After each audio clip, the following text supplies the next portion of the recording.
one more thing. Hey, this summer, when you're being inundated with all this American bicentennial 4th of July brouhaha, don't forget what you're celebrating, and that's the fact that a bunch of slave-owning, aristocratic white males didn't want to pay their taxes.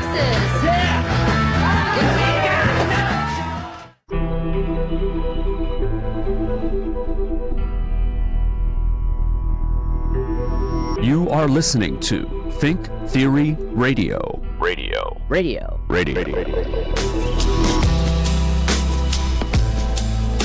Hello and welcome to Think Theory Radio, the show that brings you topics outside the mainstream realm of thought and ideas to make you think. And I'm your host, Damian Perdue, your independent guide on this American ride of conspiratorial delights. And in place of Paulie C, I'm joined by Dylan O. Yes, sir. Mr. Olthoff. Absolutely. Mr. Olthoff.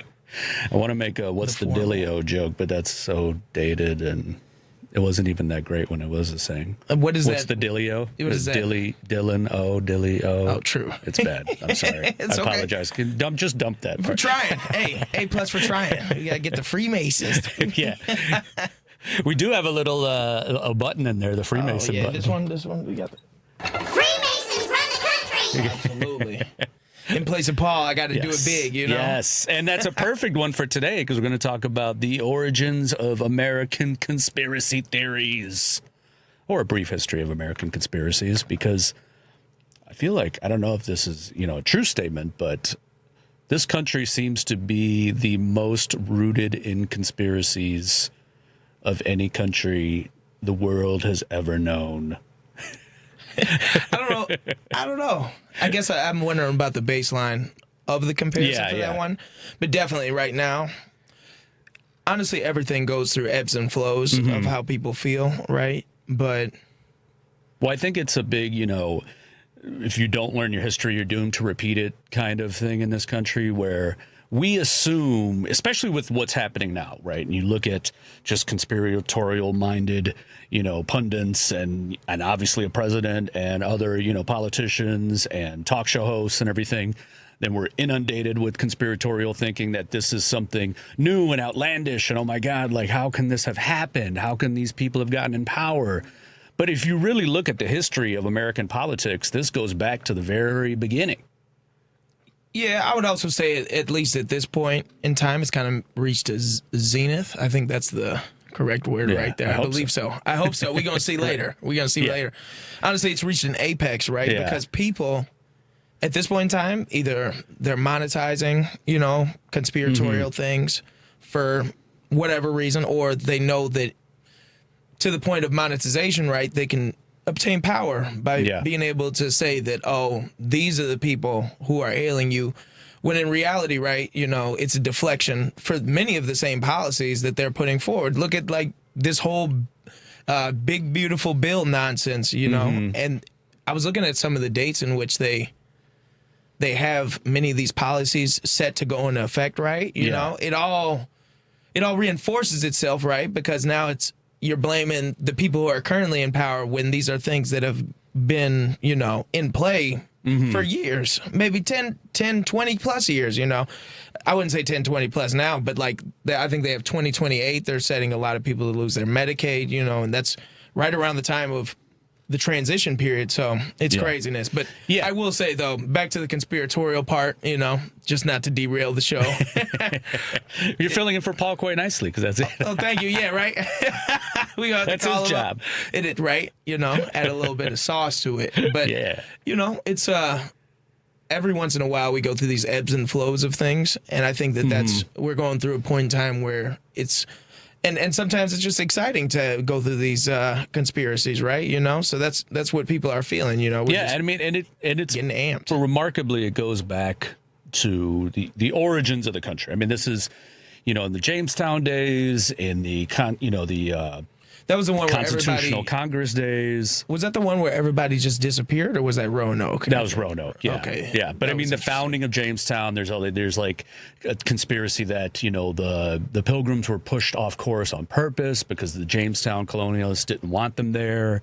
there's the conspiracy around, who really founded Jamestown? Was this part of like, a secret founding from the, the Freemasons? Like it wasn't just a by chance occurrence. There's tons that goes back, but then even within, let's say, okay, this 4th of July weekend, that's why I figured out, that we would do this show. And it's the day after 4th of July, so I'm not ruining anybody's holiday with my anti-American propaganda, Yeah, but well, how much of a snowflake would you be to hear something just a little counter to what your viewpoint is? Well, it's interesting too, because if you took kind of the actions and some of the events that happened in the surrounding the American Revolution and the Declaration of Independence and all that time period, and if you framed it and didn't say who they were and what time place it took, some of the people who are like super pro-America now would think it was anti-American. Like let's just say the Boston Tea Party. I was telling you a little bit about it before the show. If you took that, we celebrate that as a turning point, right? Like this was the Boston Tea Party. It helped fuel the American Revolution. But this was also a very like anti-corporate act. This was the Sons of Liberty were smugglers. They to avoid the British taxes. They were smuggling goods. They were smuggling tea. And one of the things they wanted to do was to counteract, the taxes that the British Empire was levying on them, which is a whole other story because it had to do with like funding their war. They were pretty much going broke because they had the 7-year war and they were fighting the French and all this was going on. And so they kept their, they figured, well, we're going to make the American colonies pay for it. So they're taxing the stamp tax, sugar tax, tea tax. So when the Boston Tea Party happened, they attacked the British India Tea Company, right? Now, that was a major corporation run by the Crown, okay? And what they did was in today's money, they would have destroyed about $2 million worth of tea, okay? Now, if you told somebody that in a modern context, right? Like, think about when riot and looting happens or something like that. People go off, oh, this is they're fighting the American way of life. They shouldn't be doing this. So if you told somebody that, oh, these people went and protested and they destroyed $2 million worth of this, corporate inventory, they'd be like, oh, that's messed up. They should be thrown in jail. But we're celebrating that happening for the Boston Tea Party. You see what I'm saying? Absolutely. Well, once again, it's all about the framing and, these same people, we talk about the American dream, and they vilify these quote unquote illegal or undocumented immigrants who travel thousands of miles to give their children, what they think will be a better life.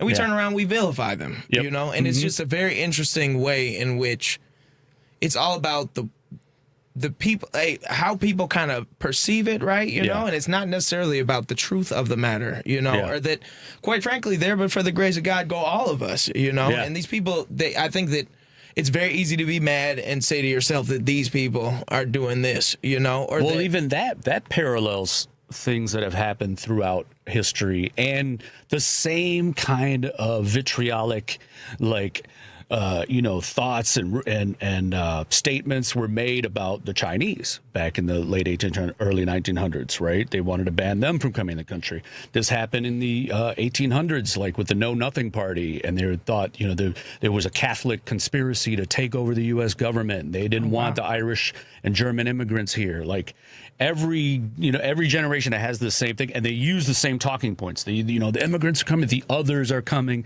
They're going to take your job. They're trying to take over the country. It's the same conspiratorial thinking over and over again, just a different target. And it's crazy to me too, though, but it'll continue.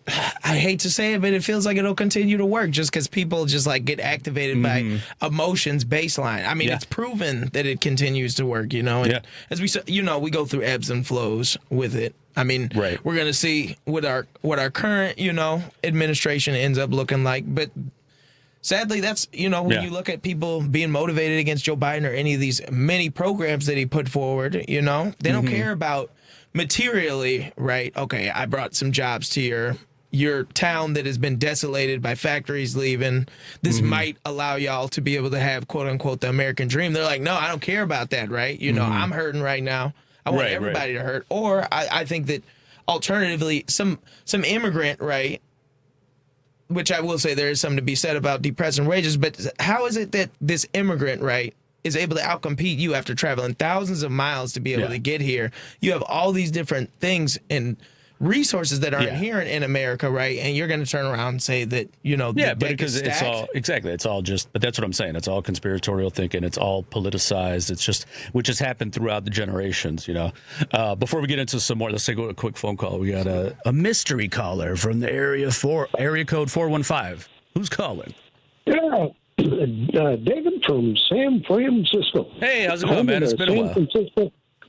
Yeah, home of the San Francisco Mine Troupe, and they're doing their performance today. Nice. Hey, I'm glad you got into the corporate angle of this. I've heard a lot of speeches by Ralph Nader talking about the 13 colonies as 13 corporations, and that they all had company script. Yep. And there's also a real good book that was a textbook right around the time of World War II. You can find it in yard sales all the time. The Origins of the American Revolution. And it describes how, as you were talking about the Boston Tea Party there, that the patriots weren't sad about paying taxes. They were bugged about the fact that the taxes weren't being used to reinvest in their local communities. They were being hauled over to London, and the king was having a party with it. Right. And so there was no reinvestment in America. Now, if you start looking at what MAGA is doing, what that brand new big bad bill just did, it's the same thing. They're handing money to corporations that are not investing in America. The idea that there was no infrastructure development in that bill. So there's no reinvesting in locks and dams or roads and bridges or anything else. That it's all just supposed to be toward future profits that's going to trickle down to us.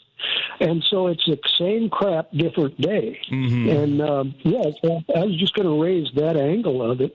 And then actually one last thing I was going to raise. When Washington was freezing at Valley Forge, the Patriots had come up with their own money. They were tired of using the company script of each of the 13 colonies had 13 different types of company script, and you couldn't transfer it across the colony lines. So New Jersey money didn't work in New York. Pennsylvania money didn't work in Ohio, or all of the different directions that it could go.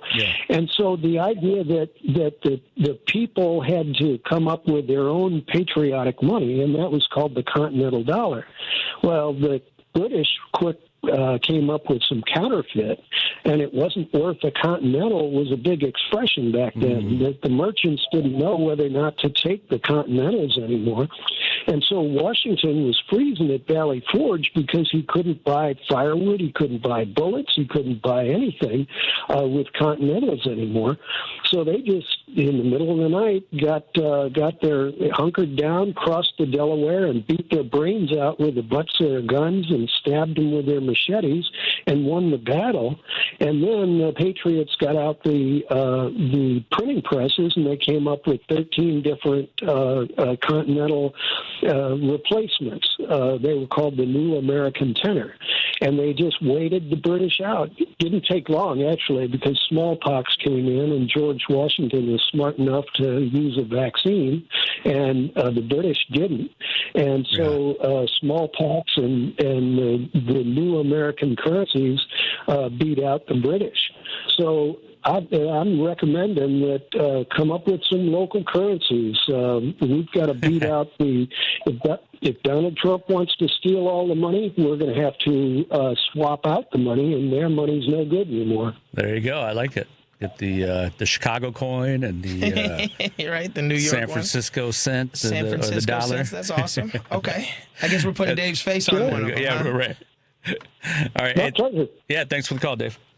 It's very interesting. I didn't know any of that. That was, especially with the script, I didn't know that they couldn't trade between, or they might be able to trade between colonies, right? But they each one has its own unique dollar. That's very interesting. What think I he know also too, said I that they don't know if it was at trade. that same time, but I know before we started printing our own U.S. dollar, we're using the Mexican dollar for a long time as Really? well. Yeah. I didn't know that. Yeah. But honestly, once again, not reinvesting in the home state, all these different things, it doesn't seem like things really change, right? You know, it's just Exactly. like, Yeah, exactly. It just comes Yeah. back to fruition, you know? So maybe I don't know, maybe. But also, like, if you want to get deep, like, into, I mean, there's obviously there's the kind of everyday political movements and, and like what Dave was talking about with, taking money essentially from the coffers and giving it to the rich people and the corporations and giving the tax breaks, all that.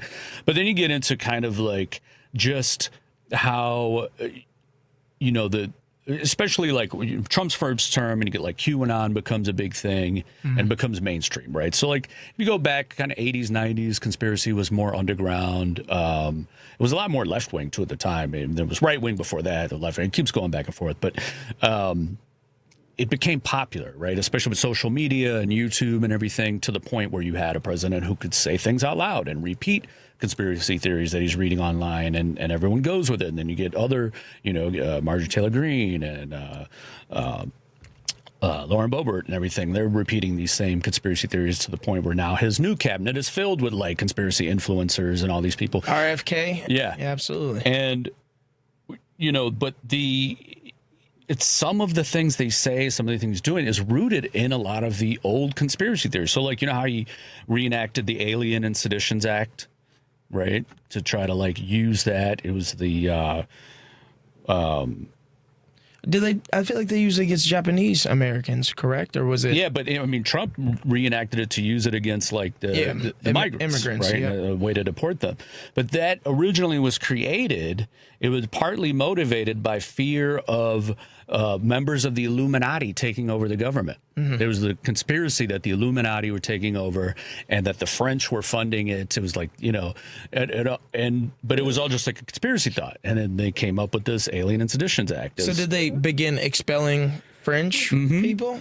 Yeah, I mean, a little bit. I mean, it was a broader scope than that, but that was partly motivated by this kind of, I think it was John Adams, maybe. I forget who had the the concept of it. I have it in the notes here somewhere. But it goes back. I mean, there's in 1797 there was a book called Proofs of a Conspiracy, right? And this was about plots of European members of the Illuminati trying to going against the newly formed United States, and the plot was saying that they were an attempt to insinuate themselves into the offices to give them influence on the public mind.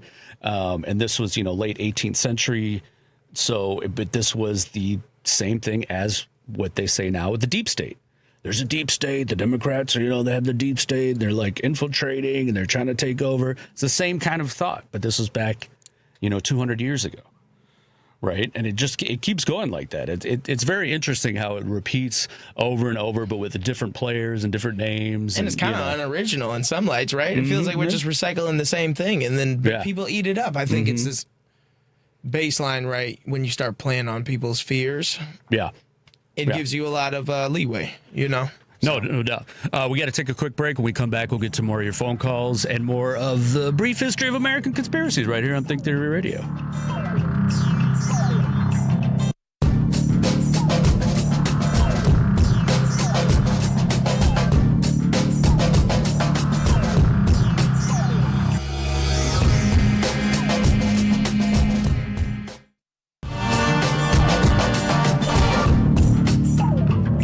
Welcome back to Think Theory Radio. Today, in honor of the birthday weekend of the country we live in, we talk about conspiracy theories, of course, surrounding. Right. And, you can't have conspiracy theories without the Illuminati being part of it, right? True. So now it makes sense when you go back because, this was essentially around in the same year, or maybe a couple years before, is when the real, the Illuminati was a real group. It was a Bavarian Illuminati. It was just a kind of like it's very similar to the Freemasons, but it was its own kind of like Enlightenment group, a pro-science kind of, boys club, essentially.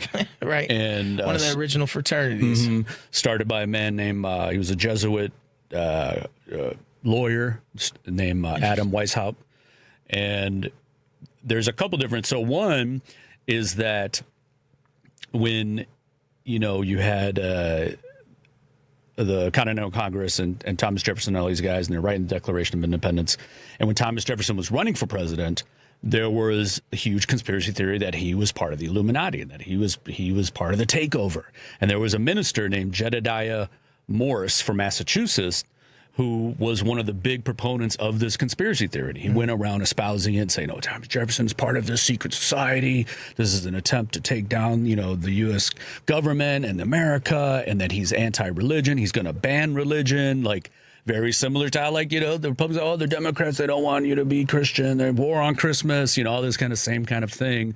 But back then, but another good, obviously, it was never proven that he was. I mean, we do know that George Washington was a big Freemason. He was a Grand Master, I think. But there's letters written to him with quotes. There's one guy wrote him a letter including the book Proofs of Conspiracy that I just mentioned and warning him about the Illuminati takeover.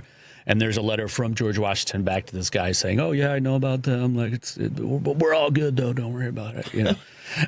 But an interesting thing tying him to the Illuminati is, now this one is just it's ridiculous, but it's kind of funny, is that Adam Weishaupt, the guy who started the Bavarian Illuminati, actually assassinated and replaced George Washington in 1785. Right? That because he basically the electorate of Bavaria in 1784 outlawed the Illuminati and then forced Weishaupt into exile, right? And so some people speculate that he actually came over to the U.S. and he does look, well, at least in, we don't have photographs of them, but he looks similar in paintings and drawings of George Washington, right? So people, the conspiracy that he came over, he assassinated him and then replaced him, which is... So it's literally like when they were talking about Joe Biden has been replaced. Or something exactly. Of that See what I'm saying? My goodness. And obviously it couldn't have happened because the guy had a German accent. I'm sure people would have noticed that. Maybe. And they didn't have plastic surgery back then. So unless he was identical, I'm sure someone would have been like, "George, you look a little different." Yeah, right. What's with the accent? Your teeth are all regular especially now. with the layers of people that he would know, just being a military commander, the president, But it's funny how that, was a conspiracy theory, these things come out and they linger. But does it ever have to be believable, fully? I feel like some of them, they can take a grain of truth, right, and be able to spin it. For sure. Some of them, it's just so ridiculous. Yeah. But yet people will still sit here and parrot it. Mm-hmm. It becomes, I don't know. Do they really even have to fully believe it? Or even, how are you going to be able to reason with someone who got themselves into an illogical position? They don't want to hear that. They want to double down. Mm-hmm. It's kind of an emotional... Cognitive dissonance and everything. And I think it's kind of an emotional attachment to being Joe Biden is a body double and he replaced him, people always want to be the one in the know, they want to know something that you don't know. I'm privy to this information. You don't know. You think it's fake because you don't really understand what's happening, Right, and that's why I think it's cool to talk about these different types of things, but to be it's definitive, I feel like, is anything definitive? No. Right? Yeah, and I think that's why it's always just so crazy to me where people will stake their whole, the same way in which January 6th, right, is a setup, but at the same time, those people are patriots, and then they didn't. Nobody, it was very peaceful, but yet Ashley Babbitt got shot, but it's back to blue, but the guy who did, what are we talking about here? Yeah. None of it makes sense, and it's just kind of emotional drivel. Yeah, no doubt. I mean, it's an easy way to galvanize a crowd, mass, what is it called? Mass psychosis kind of thing. But let's take some phone calls. Let's go to Tim in Lombard. What's going on, Tim? Hey guys, I'm here to stick up for the evil British Empire. Are you going to say that the Declaration of Independence was all misinformation? No. I'm gonna go even better than that. Oh, I'm going to remind all of your listeners that in 1834, Britain outlawed slavery, and I'll go further than that in their entire colonies throughout the world. In 1843. They basically, 1833, they abolished slavery. 1834, 800,000 slaves throughout the empire were liberated. And I'll go further than that. And the British Navy enforced this ban. And in the course, up until 1870, freed 160,000 slaves on the Atlantic and the high sea trade at the cost of 17,000 sailors of the British Empire. So we liberate ourselves from the liberators. Yeah. Interesting. I will say, did they not have slavery in like Jamaica or any of those places? I feel like, or India, didn't they have that for quite some time? They were freed. They were freed in 1834. They were freed. Interesting. So, but I swear that Gandhi was fighting against what? Was it apartheid? Is what the regime that they were under that, or what? No, what he was fighting for was basically home rule. What was happening is that the British, like they did in other colonies, like in Hong Kong, they appointed the government that the people lived under. They still had the rights of Englishmen, but he wanted home rule, and the British Empire eventually said, okay, after World War II and after the huge sacrifices that the British Indians contributed to fighting, helping the British win World War II, they granted them independence. Interesting. Yeah, and I mean, and since you brought up slavery, there's a lot of conspiracy theories within the time period of, Lincoln and the abolishment of slavery here. You had on both sides, because you had the Southerners who were claiming, this kind of Northern conspiracy of stopping slavery, which it's crazy to me that you would think like that's something bad, like somebody was like, it's a conspiracy to end slavery. Like, okay. And then on the flip, no, go ahead. I was just to say, I mean, up into the 1800s, they were still fighting to abolish slavery in Africa and in the Middle East, because it was still practiced up into the 1900s. In some ways, it's still being practiced today in Africa, but the British Empire was, forcing these countries to stop having slaves.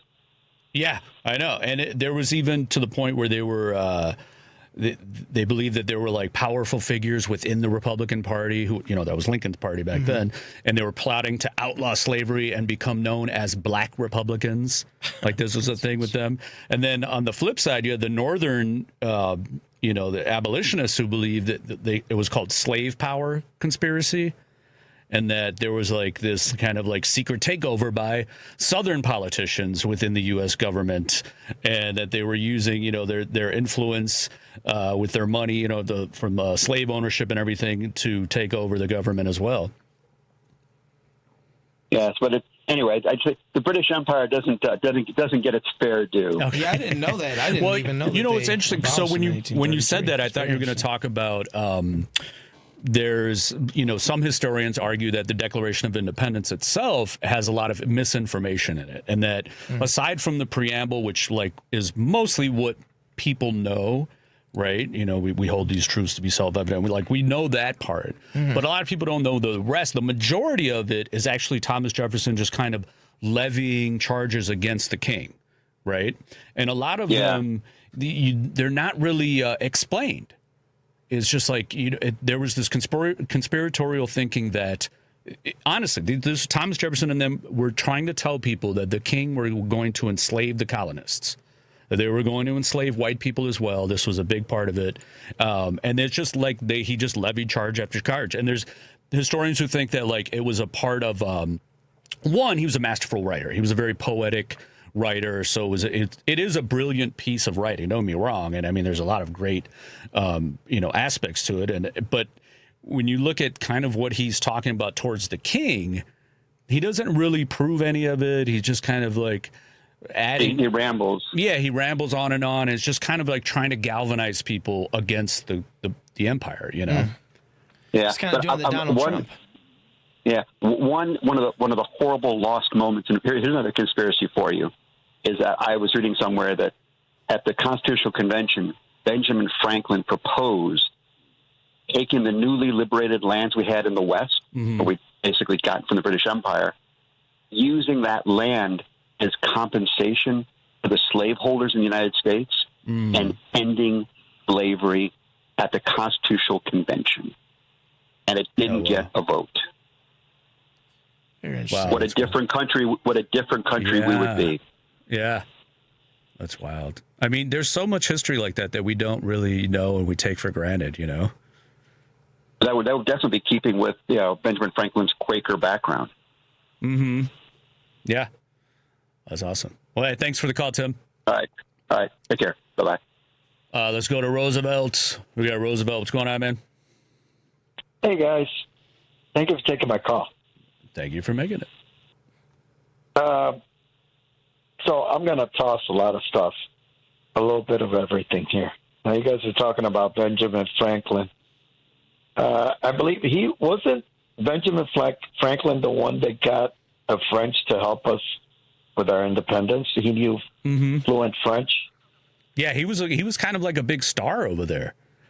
He would go over there, like even like fashion wise, like they looked at Benjamin Franklin like he used to wear these like really great outfits and big hats, and like the French women loved him and everything. For real, I didn't know that. Yeah. That's actually awesome. Really? Yeah. Yeah. So we've come so far from that to where we're at now. We're basically destroying ourselves, and that came to my mind. What Nikita Khrushchev said way back when, that we're going to win without, meaning the Russians, the communists at that time, we're going to win without firing a shot. Mm-hmm. And to me, all this stuff is coming to my mind. There used to be a commercial, I'm sure you guys could find it on the internet, back in the 70s. I believe it was a margarine commercial. And the lady would say, it's not nice to fool Mother Nature. And I think we're doing it ourselves in every way. Mm-hmm. We're destroying ourselves from within.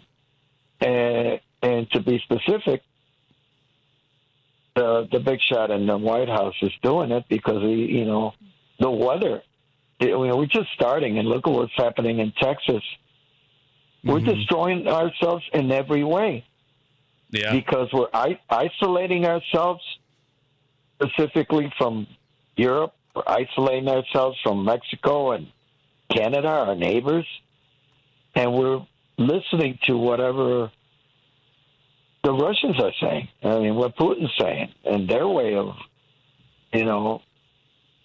this guy Trump, whatever reason he may have, whether it's interest in properties or money, this guy's never satisfied, and this guy's gonna take us to the abyss. He's taking us there. Yeah, I feel you, Roosevelt. Yeah, I mean, and thanks for the call. But the thing is like, I guess kind of my point, and I try to be hopeful with it, right? Is that with what he's doing and everything, we've kind of gone through it before. It always seems extreme in the moment, but I feel like there's enough checks. One, he's old, so he's probably not going to live that much longer. So that's a great point.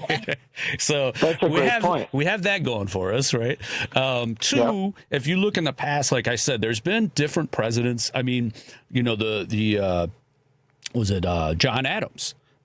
He was a kind of a radical and authoritarian type of president. Mm-hmm. He was the one who created the Alien and Seditions Act. He had a lot of conspiratorial thinking. He actually wanted to create a law that could allow for a president for life.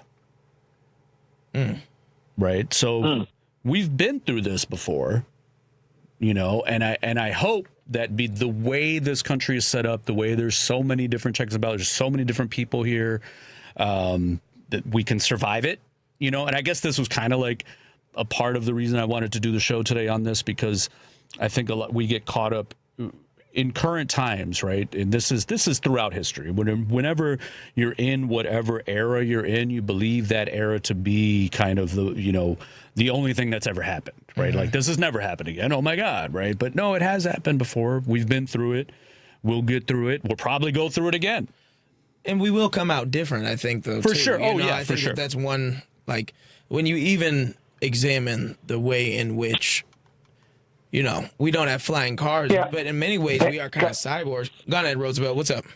Yeah, and guys, just this Thursday, because not only do I call you guys, but I called a radio station in Spanish, and what is appalling to me is how some of, I dare to say, my own people, meaning Mexican Americans or Latin Americans, or I don't know what the guys are. There's two guys that call up, and these guys are still falling for this,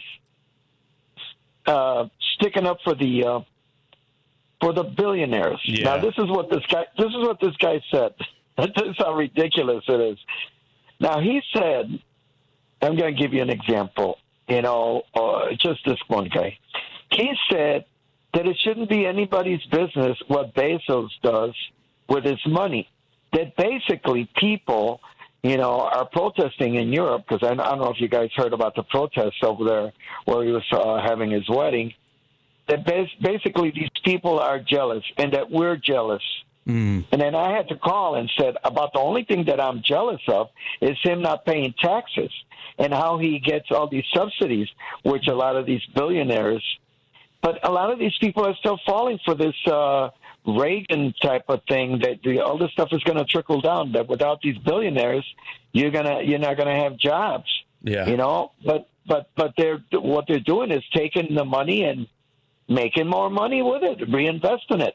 And the example is just in the past 10 years when we had COVID, their money doubled. The 10 richest men in the world, or the 10 richest people in the world, I don't think there's a woman, their money doubled. They became more richer. So when there's catastrophes, when there's things happening that affect the middle class or the poor people or the people that don't have enough, somebody else is there to make a buck. And then we have that guy, J.D. Vance, to prove a point. I believe he's involved in swooping, in other words, their investments is no longer real estate. It's basically agriculture, because a lot of these farmers are going to go out of business, and they're looking into that. Look at how J.D. Vance has got some trader thing. I don't remember the name of it. But basically what they're doing is they're buying, all these lands out west. Oh, I believe it. That people are going to get rid of them because look what they're doing. Well, Bill Gates. Even Bill Gates, he's been doing that same thing. He's been buying. Yeah, there you go. There's an example. So J.D. Vance, started this, I believe, 10 years ago, close to 10 years ago, and that's what the investments are: land. And then here's another example. In closing, isn't Trump supposed to be selling federal land? Did you guys hear about that? I don't know. I did hear. I remember that they were going to begin selling some of the. Well, I remember he wanted to do parks, like Yosemite Park. I know his first term he tried to sell Yosemite Park, and then that got stopped. But I'm sure he's trying to do it again. And yes, I did. Oh yeah, yeah. I would. Well, second time around. Yeah, like the song says, the second time around. But there's your proof right there. Yeah. I mean, and if he ain't selling it, if he ain't going to sell it, everything's become privatized. Look what's happening in Florida with these cages that they're building. Yeah. It's like everything's going to be. He's going to make an attempt to privatize it, and if he doesn't privatize it, he's going to drill holes. All these lands, these federal lands. So. Oh, I know. It's crazy. So at least as of July 3rd, what they're doing is they're going to be charging higher interest fees to foreign tourists in national parks, increasing entry fees in national parks to fuel investment. And it looks like they're also trying to make 250 million acres of public land available for sale. But that was through Congress, though. Yeah. That was through Congress. I believe it. All right, we got to take a quick break, though, Roosevelt. Well, thank you, guys. Yeah, thank you, Roosevelt. Have a great weekend. Appreciate it. Great, interesting show. Thank you. Appreciate it. All right, take care. Day, boss. And we'll be back with more American Conspiracies on Think Theory Radio right after this.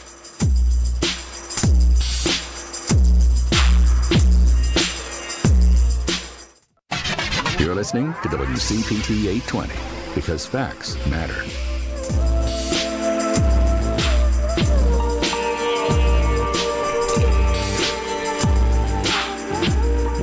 Welcome back to Think Theory Radio. Today we are talking about a brief history of American conspiracies, but also a little, American political talk and history lesson somewhat.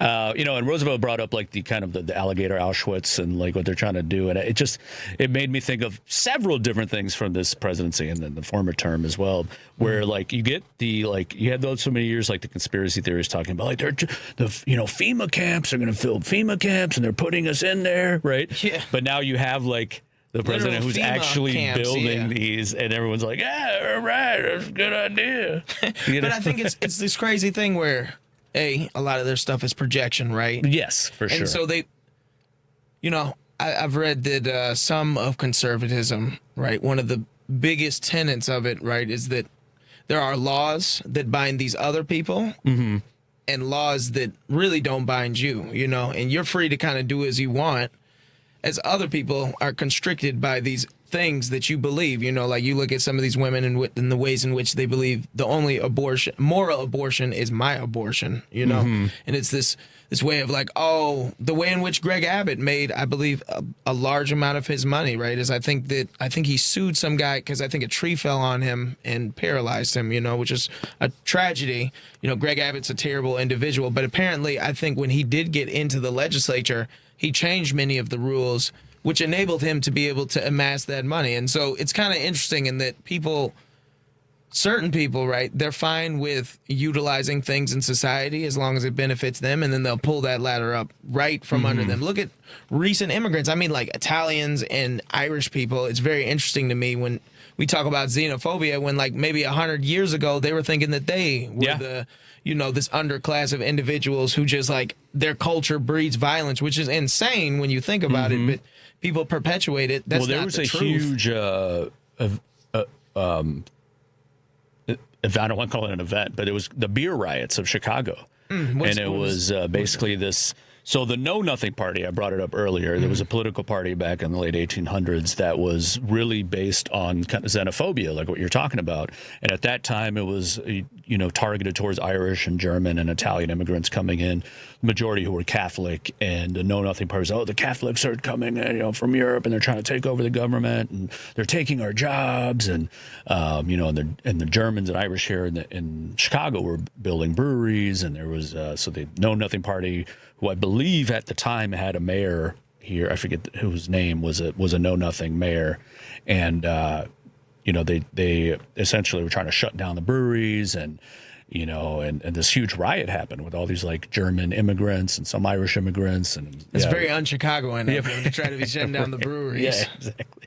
But and there's all those different these different, the Federalist Party, they were huge conspiratorial thinkers. They used, they were one of the main ones to, proponents of the whole like Illuminati and Freemason stuff, back then. So it's like it keeps happening. This isn't the first time it's happened. Even I was just looking up. Here's like two parallels of conspiracy of like president. So you have. The conspiracy theory that Lincoln's assassination was a plot, by his vice president, right, to take over, in place of him. Okay. And then you have the same thing with Reagan. So there's like the conspiracy theory that Bush, and the CIA, got Hinckley to shoot Reagan so that Bush could take over. Right. So it's like here you have two different presidents who were both shot. Now, Lincoln did get killed. Reagan didn't. That have the same kind of conspiracy theory surrounding it, that it was their vice president set it up so that they could take over. And, they were part of a different political party. It's just, it's just interesting to me how like it keeps repeating, but in different forms, Yeah. Well, I mean, I don't know. In some lights, it's like not to add any truth to, any of that insanity. But, for a long time, right, when you look at the way in which people would act as if our CIA flooding the streets, right, with crack was like a crazy, they would never do that, right? But then when you look at Reagan funding I think it was the Contras, correct, down in South America. I don't know. Some of these things, right, once again, take a grain of truth and be able to, sprinkle it amongst these lies. Pretty much, I mean, the CIA is like pretty much admitted to, yes, that did happen. And essentially what they were doing was it was a big triangle, right? So the Iran-Contra thing. And it was Reagan wanted to fund the Contras to fight the Sandinistas because the Sandinistas were communist. And Congress was like, no, we're not doing that. So I believe I can't remember the exact triangle, but essentially he sent money. He sold weapons to Iran to get the money, sent the cash to the Contras, or maybe it was. It's got to easily be the Contras are sending the product, I would imagine. Yeah, to America. but it went. Money. I think it was money to Iran, weapons to the Contras, and then products, Coke up into the U.S. That's insane. And essentially it was the same planes too, and they were using these planes. And Reagan did this outside of approval of Congress, and it was just this. It was like a ask forgiveness later type of thing. But then they had the scapegoat with I can't think of his name. Oliver North? Yes, Oliver North. He was the scapegoat, right? Because they could just pin it on him. Like, oh, that was all his idea. I didn't know that's what he was doing. And then, but later when there's and you can see there's video of the CIA director back then in LA talking to, because it was the crack epidemic got so big and people were like, they started hearing these rumors about like the Coke was coming in through these planes, funded by the CIA. And so what the CIA director at the time went to LA and was like talking to people in the community, and you can see video of that on YouTube, and people are yelling at him, "We know you, brother," and he kind of like somewhat admitted to it, not fully, but basically was like, "Well, we didn't know what they were doing with the planes," How insane! Right. How insane to do like a walkthrough tour after you've designated this community with crack cocaine. How crazy! Yeah. Wow. I mean, we've done worse, but Lord have mercy. That's I don't know. This country is both beautiful, but also so many different insane things about it. Oh yeah, I mean, you just think about like, wow, where did all the the semi-automatic weapons coming into city streets? Like, that's a whole conspiracy in and of itself. I mean that and you can get.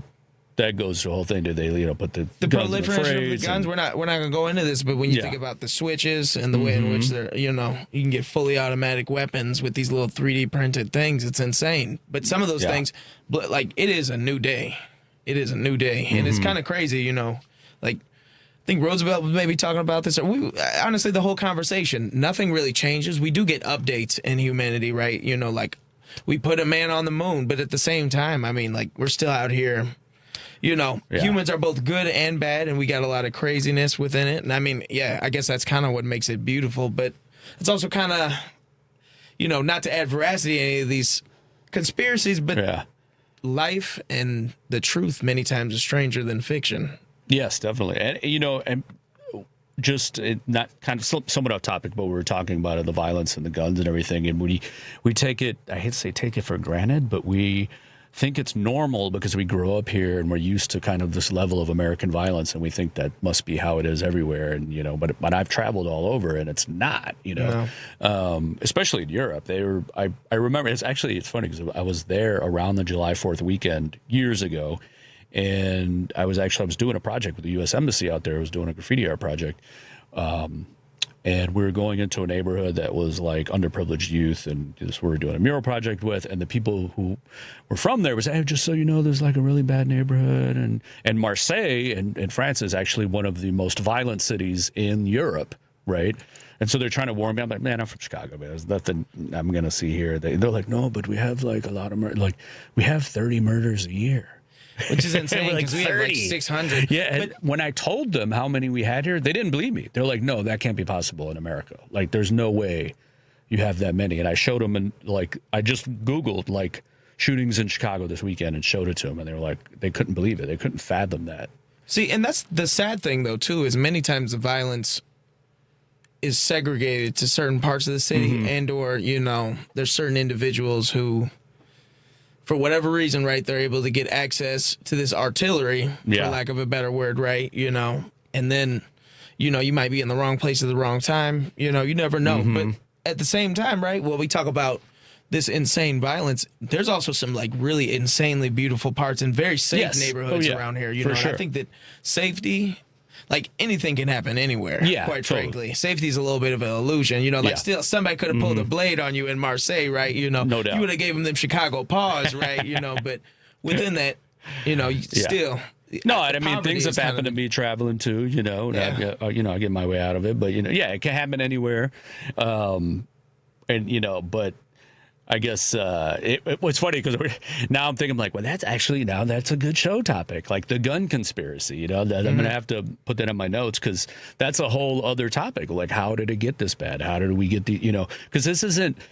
People aren't making these guns at home. I know there's like some 3D print stuff, but that's not the case. And that hasn't been the case for years as far as like when you're getting, 6-hour weapons and you're getting, Colt 45s and you're getting all these machine guns in the streets. Like, the kids that are getting them aren't making them, right? They're coming from somewhere. And these gun companies know, how many guns are made and how many end up in the street, right? Like, Absolutely. why is it, keep happening? But no, we got a little bit off topic, but But I mean, what's more American than guns? Right, Sadly, at this yeah, point in time. exactly, I know. I like going to the range, but absolutely, there's Yeah. something to dig into. Our obsession with that. We really are the only developed nation where that, where we have mass shootings at schools. Yeah. And there's nothing apparently we can do about it. Yeah, and it is crazy. I'm like, that's a whole other topic too, which could get psychological, political. Like, why has that become a norm? Why, not just, the crazy one-off, mass shooters, but also just like gang violence, all the, different shootings. Why is that an American psychological thing? And I've read like you get like kind of, spiritual with it. There's there are thoughts that this is like a, kind of payback for everything that has happened on this country with like the genocide of the indigenous people, slavery, and there's like the, all the spirits, the unrest is like part of it, I think once again, there's something deeper than we can even materialize. So maybe, absolutely, who knows? You never know. Or maybe it's the Illuminati, man. Hey, it might be. It might be creating all this violence, printing the switches, the Illuminati. Wait, hold on. Yeah. You gotta do it. Freemasons run the country. Yeah. Printing the switches. That's who's printing the switches. Now, here's a crazy one, though, real quick. We got to wrap up the show. But, like, did you know that Thomas Jefferson and John Adams both died on the same day on July 4th? I did not know that. Yeah. That's And that very was interesting. on the 50th anniversary of the proclamation of the Declaration of Independence. Wow. I feel like John Adams, though, was much older than Jefferson, correct? Or were they the same age? Maybe I just... I don't know.